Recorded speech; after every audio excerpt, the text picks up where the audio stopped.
don't know what to say because we play it all the time. They playing that on the gospel station. The choir singing it in church or whatever. I mean, that song is just everywhere, man. You know, we got another fan of that song, Rock T. Who's that? Stephen A. Smith. Oh, yes. The one and only Stephen A. Smith. My ESP. brother. Steve. My brother. What up, Kevin? What's going on, man? What up with the Q's, man? Good morning. No doubt, Rudolph. What's going on, man? Good to see y'all. Good to hear y'all, man. I got to say something about Bruno Mars, man. Let me tell you what my how ignorant my behind is, okay? Right. I swear to y'all, I never knew who Bruno Mars was. Right. Until he performed in the Super Bowl. Right. I'm talking about the year before him, Beyonce, and Coldplay did the halftime show together. The year before that, he did it by himself. And I was like, yo, who the hell is this dude? I said I literally said the second coming of Michael Jackson. That's how much I think of Bruno Mars. Yes. He's that special. He's a bad boy. He's a mix between Michael Jackson with a little Bobby Brown sound. Prince. Right. And I'm not going to throw El DeBarge. That equation. Yeah. I'm sorry. I'm not going to throw El DeBarge in there either, even though I understand the comparison. The way that brother performed. Right. There's only two names that need to be mentioned. It's Michael Jackson and it's Prince. That's right. Pimpin'. Right. There you go. Pimpin'. Cause they playing the hell out of this record, man. The hell out of it. Damn right. They should. Let me introduce you the right way. Ladies and gentlemen, you can catch him weekdays on ESPN's First Take. And he is one of the most notable sportscasters on television. Please welcome the one and only, again, Stephen A. Smith. In the house. Yeah. Hey, Stephen A. Now, you know, I got to ask you now, college football kick back in 2 weeks now. What are your predictions this season for NFL? Oh, please, man. Every day. I mean, nothing to talk about. I know you hate the Cowboys. I mean, listen, you're damn right. We ain't talking about the Cowboys because the damn nauseated, disgusting fan base that get on my last nerve. I'm not even a Cowboy hater. It's just the fans, the Cowboy fans being happy is what disgusts me. I can't stand a Cowboy fan. All of y'all make me sick.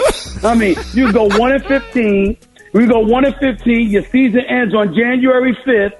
And at 7 o'clock and 7:15, you like, we're going to win the Super Bowl next year, right?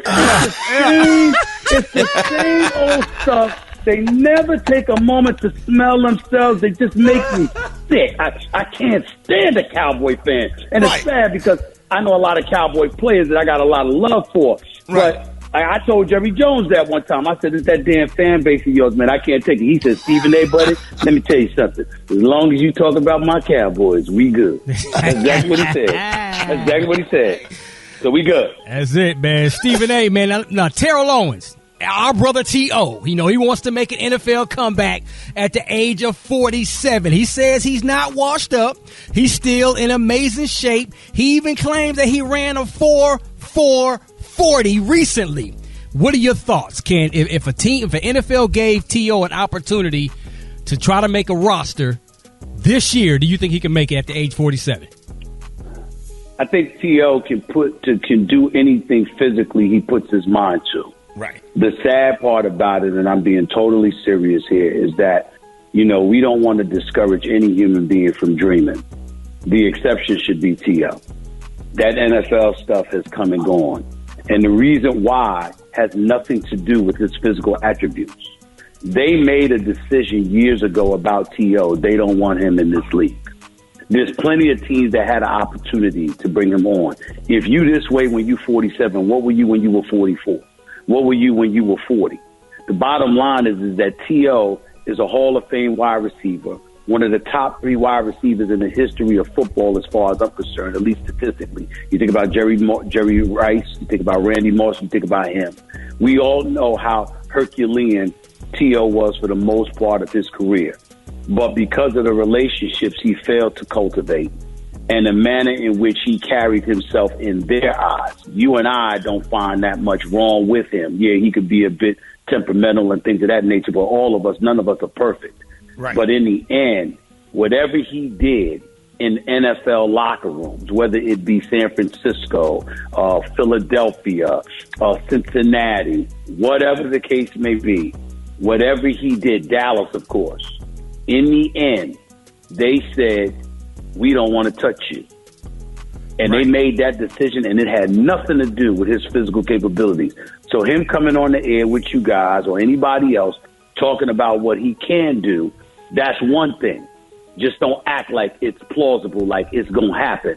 Because I'm here to tell you, as somebody that covers the NFL and covers the world of sports, there is no way in hell anybody in the National Football League is going to give T.O. an opportunity to try out for their team and make their team. They're not going to do it because it has nothing to do with the physical. Right. It has everything to do with something else. They're not going to give him a chance. Now, congratulations to you for getting picked up for your second season of Stephen A's World. Now, how has it been? And thank you for having me on the show. I really appreciate you, man. That was so much fun. I was getting ready to say that. I can't thank you enough for coming on. You knocked it out of the park, no question about it. And really, it just points to something. Yo, guys, I'm here in California right now because I'm getting ready to host Jimmy Kimmel Monday night. Are you serious? What? I'm hosting Jimmy Kimmel Monday night. For the first time in my career, I'm doing a late night show. Rickey, I was going to call you this weekend anyway. I'm nervous as hell, bro. I'm nervous as hell. Because let me tell you something. I ain't never give an opening monologue in my life. Oh, man, we'll put that together in 5 minutes for you. Where the objective is for me to be funny. We got you on that one. I can talk sports all day, every day, but they got me trying to be funny, and they let me know it's going to be like 10 to 14 minutes. I said, oh, damn. What the hell am I going to do? So, but I got Snoop Dogg coming on for me. Right. Nelly's going to perform his new song, High Horse. I'm excited about it and the whole bit. But, Stephen A's World, and I've never apologized for this, is a segue into me ultimately going late night. We have not had an African-American in late night television. Oh, you would kill it. Since Arsenio Hall. You would kill it. The reason I'm confident that I could do it is because of what my goal or my intent is. My intent is take away the opening monologue, and what are we talking about here? We're talking about having a good time, and we're talking about celebrating the greatness of other people. And that's something that I've always wanted to do as a guy that covers sports. You do that at times, but at the same time, you also got to knock folks down when they don't perform. I don't have to do that with late night television. I can just bring people on to celebrate their work and what they're doing. And that's something that I want to do, particularly when it comes to black folks in the world of sports and entertainment, pop culture and beyond. I'm not anti anything, but I'm unapologetically pro-black. And I want to make sure that I put myself in a position where I can highlight and celebrate the greatness of other people from my community. That's why I want to do late night television. That's why I've always wanted to do late night television. And I'm sincerely hoping I get the opportunity to do it. Kay, you was going to say something about HBCUs? We highlight HBCUs on the show regularly, Stephen. And you're actually hosting HBCU Week this year. So what can people expect with that? Well, we're just going to go to various universities, but unfortunately, we're going to do it virtual now because, we got to go to Memphis in September. We've got to go several other places as well. We're supposed to go to Atlanta, Georgia. We're doing that at the end of the month, Morehouse, Atlanta, Clark, all of that stuff. The issue is that for me personally, I was really, really looking forward to going down to these institutions, but because of COVID and a new spike in COVID cases and stuff like that with the Delta variant and everything else, ESPN said, let's put a halt to that right now because the last thing we need to do is a whole bunch of people needing to get off work because we come down with COVID. So we got to be careful about that. And as a result of what we were planning on doing in person has been postponed. Hopefully we can revisit that. But really it's just a concerted effort on my part in collaboration with ESPN to bring as much attention to HBCUs and the great assets that could come out of HBCUs as often as I possibly can. And to be quite honest with you, it's nothing different than what you guys have been doing for years and what have you. Anytime we get an opportunity to highlight and promote and really crystallize what's emanating from the African American community, in this case, as it pertains to HBCUs, it's an opportunity we know we should grab, and we take the bull by the horn and we push it forward, and that's what we're trying to do. ESPN and Disney, I've been very fortunate and blessed that they've bought into what I've asked them to buy into, and they've supported me wholeheartedly. And this is just the beginning. We've raised over $11 million in 2,000 scholarships over the last 2 years, and I'm going to take it to another level. No matter what I'm doing, no matter what I accomplish, I'm going to do everything that I can, every chance I get to highlight HBCUs, and this is just the latest example of that. Now, and represent, Alabama, Tuskegee, Alabama State, Stephen A. Whatever you need me to do to help, let me know. You're always welcome to come on this show, and I really want to help you raise money because I really believe in education, man. And congratulations, Tell Rashawn. I said, what's up, man? Thank you so much for everything that you do. Thank you for joining us this morning, man. Tell the people when and how they can catch your shows. Come on. Yes. Well, I appreciate it, first of all. First Take on every weekday morning from 10 a.m. to noon. You know that. Stephen A's World, I'm on 4 days a week on ESPN+. That's our streaming platform. You always catch me on my NBA coverage, and this is going to be the best NBA season maybe ever. I just can't wait for this NBA season. I don't know who the hell's going to win the championship. Oh, you ain't riding for your Knicks? You ain't riding for your Knicks? He said nothing about that. Well, I'm going to be emotional. I'm going to be emotional and tell you. I was waiting right to you. Come on. He ain't say nothing. Come on, what about the Knicks, Stephen, you ain't say nothing the whole time. The Knicks don't have no damn chance to win the championship this year. I know that. But damn it, they're going in the right direction. Cleveland Browns. Here's the deal. Can Cleveland Browns get some love? They can get some love. They're going to be better this year. They ain't winning no damn Super Bowl, but they can be all right.